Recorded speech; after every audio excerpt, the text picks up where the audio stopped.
وَإِذْ قُلْنَا لِلْمَلَائِكَةِ اسْجُدُوا لِآدَمَ فَسَجَدُوا إِلَّا إِبْلِيسَ قَالَ أَأَسْجُدُ لِمَنْ خَلَقْتَ طِينًا۔ اور یاد کرو جب ہم نے فرشتوں کو حکم دیا کہ آدم علیہ السلام کو سجدہ کرو تو ابلیس کے سوا سب نے سجدہ کیا۔ اس نے کہا کیا میں اسے سجدہ کروں جسے تو نے مٹی سے بنایا؟ ابلیس کی نسل کی ابتدا جس جن سے ہوئی اس کا نام تارانوس کہا جاتا ہے۔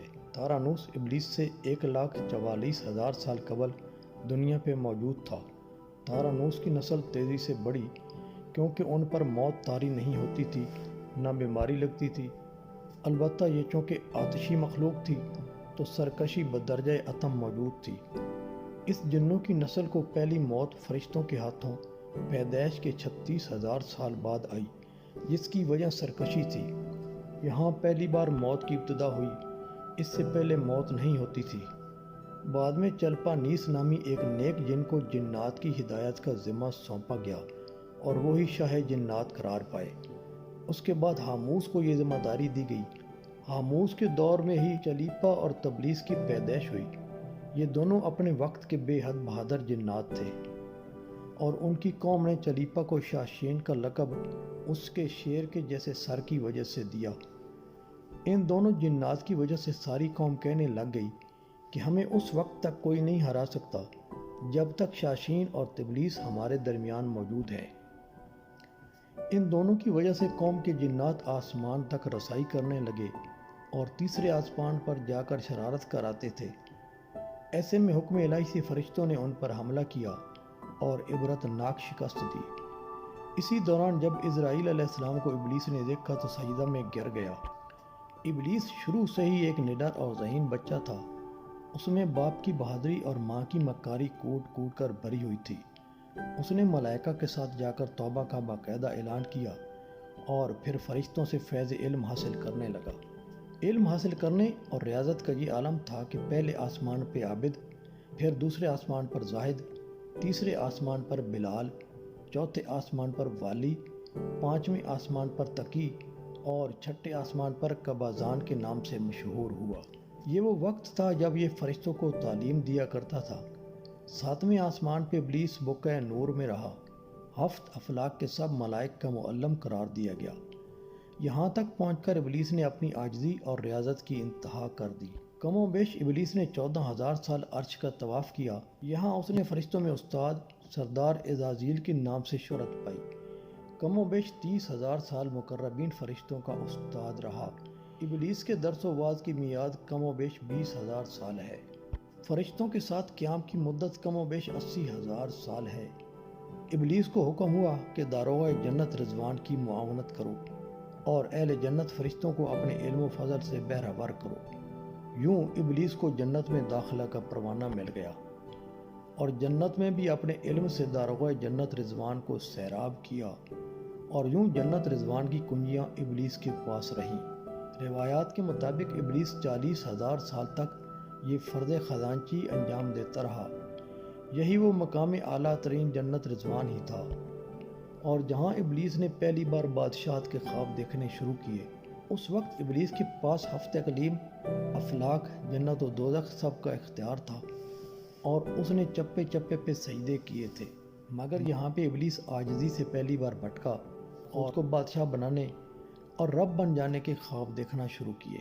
ملائکہ کے سامنے ربوبیت کی بابت بات بھی کی مگر ملائکہ کے انکار کے سبب چپ ہو گیا اور یوں نظام چلتا رہا، مگر اس سب سے اللہ تعالیٰ کی ذات بے خبر نہ تھی۔ پھر حضرت آدم علیہ السلام کی تخلیق کا مرحلہ آیا جیسے قرآن مجید میں واقعات بیان ہوئے ہیں۔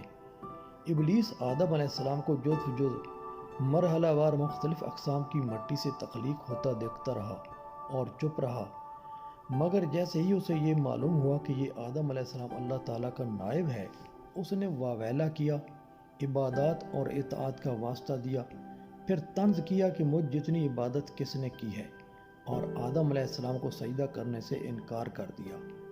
تب اللہ تعالیٰ نے کہا نکل جا شیطان مردود، لعنتی قرار پانے کے بعد ابلیس نے اپنی عبادات اور ریاضت کا رب کریم سے عوض مانگا، جس پر اللہ تعالیٰ نے ابلیس کو ایک وقت معلوم تک مہلت فراہم کی، جس پر ابلیس نے اولاد آدم کو صراط مستقیم سے بٹا کر اپنا پیروکار بنانے کا دعویٰ کیا، جس پر رب کریم نے فرمایا کہ جو متقی اور پرہیزگار ہوں گے تو ان کو گمراہ نہیں کر پائے گا۔ ابلیس کے اس لعنتی کام میں اس کے 5 ساتھی ہیں۔ نمبر 1 سب اس کے اختیار میں مصیبتوں کا کاروبار ہے، جس میں لوگ ہائے واویلا کرتے ہیں، گریبان پھاڑتے ہیں، منہ پہ تمانچے مارتے ہیں، جزا فضا کرتے اور جاہلیت کے نعرے لگاتے ہیں۔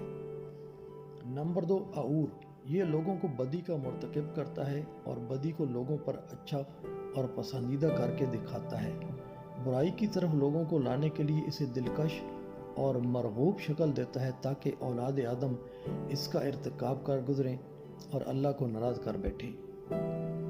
نمبر 3 مصوت، یہ کذب، جھوٹ اور دروغ پر مامور ہے، جسے لوگ کان لگا کر سنیں۔ یہ انسانوں کی شکل اپنا کر ان سے ملتا ہے اور انہیں فساد برپا کرنے کی جھوٹی خبریں سناتا ہے۔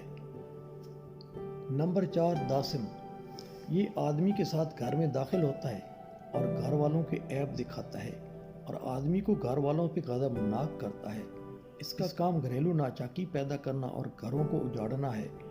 گھر کا سکون برباد ہو جاتا ہے اور بسا اوقات نوبت مار کٹائی اور فساد تک پہنچ جاتی ہے۔ اور 5 زنکیور، یہ بازاروں کا مختار ہے، بازاروں میں آ کر یہ بددیانتی کے جھنڈے گاڑتا ہے، وہاں برائیوں اور فحاشی پہ ورغلاتا ہے اور وہاں سے برکت اور سکون ختم ہو جاتا ہے۔ ملاوٹ اور ناپ تول میں کمی اسی ملعون کے سبب سے ہوتی ہے۔ ابلیس کا آدم علیہ السلام کو سجدے سے انکار کا جذبہ ایک حسد تھا کہ جس نے اسے مجبور کیا کہ میری جگہ آدم خاکی کو کیوں ملی۔ یہ اس کا جذبہ تکبر اور غرور تھا کہ میں اعلیٰ ہوں، اور اس ایک سجدے کے انکار کی بات نہیں تھی، بات اطاعت سے سرکشی کی تھی، شرک کی تھی۔ ابلیس نے دل میں خود کو رب مان لیا تھا۔ اسی شرک عظیم کی بدولت ابلیس تا قیامت رسوا اور لعنتی ٹھہرا اور اولاد آدم کو بھٹکانے کے لیے آزاد قرار پایا۔ یہ ملعون اس وقت سے لے کر قیامت کے دن تک انسانوں کو گمراہ کرنے پر لگا ہوا ہے۔ حاصل نتیجہ یہ ٹھہرا کہ رب کریم کو انسان کی عبادات، عاجزی اور علم و دانش سے کچھ غرض نہیں ہے۔ رب کریم صرف یہ دیکھتا ہے کہ دل میں اطاعت اور فرما برداری کتنی ہے۔ اسی بنیاد پر تقوی اور پرہیزگاری کے درجے قرار پاتے ہیں۔ ابلیس اپنے تخت یعنی تخت شاہی کو پانی پر رکھتا ہے، پھر جنوں میں سے اپنے لشکریوں کو بھیجتا ہے تاکہ وہ لوگوں کو آزمائش میں ڈالیں اور انہیں گمراہ کرے۔ تو مرتبے کے اعتبار سے ابلیس کا سب سے قریبی وہ شیطان ہوتا ہے جو لوگوں کو گمراہ کرنے میں سب سے زیادہ بڑھا ہوا ہو۔ ان شیاطین میں سے ایک آتا ہے اور ابلیس سے کہتا ہے میں نے ایسا اور ایسا کیا، یعنی مثال کے طور پر میں نے چوری کا حکم دیا اور شراب پینے پر ابھارا وغیرہ۔ تو ابلیس اس سے کہتا ہے تو نے کوئی بہت بڑا کام نہیں کیا، یا یہ کوئی ایسی چیز نہیں ہے جس کو کارنامہ شمار کیا جائے۔ یہاں تک کہ انہی شیطانوں میں سے ایک اور آتا ہے اور ابلیس سے کہتا ہے میں نے فلاں کو نہیں چھوڑا، یہاں تک کہ اس کے اور اس کی بیوی کے درمیان تفریق کرا دی اور شوہر نے بیوی کو طلاق دے دی۔ ابلیس اسے اپنے قریب کر لیتا ہے اور اسے اپنے سے چمٹا کر اس کا معانقہ کرتا ہے اور اس سے کہتا ہے کہ ہاں تو ہے، یعنی تو ہی وہ شیطان ہے جس نے میری چاہت پوری کر دی اور لوگوں کو گمراہ کرنے اور ان کے مابین فساد برپا کرنے کی میری آرزو اور خواہش کو عملی جامہ پہنا دیا۔ امام اعمش رحمۃ اللہ علیہ نے فرمایا ہے کہ ابلیس اسے اپنے سینے سے چمٹا لیتا ہے۔ ابلیس کی اولاد آدم سے عداوت اور حسد ازلی ہے اور ابدی بھی۔ یہ پیدائش سے موت تک انسان کو گمراہ کرنے کی کوشش کرتا رہتا ہے، انسان کے لیے بربادی کا سامان پیدا کرتا رہتا ہے۔ بس وہی محفوظ رہ سکتے ہیں جو اللہ کی پناہ میں آ جاتے ہیں۔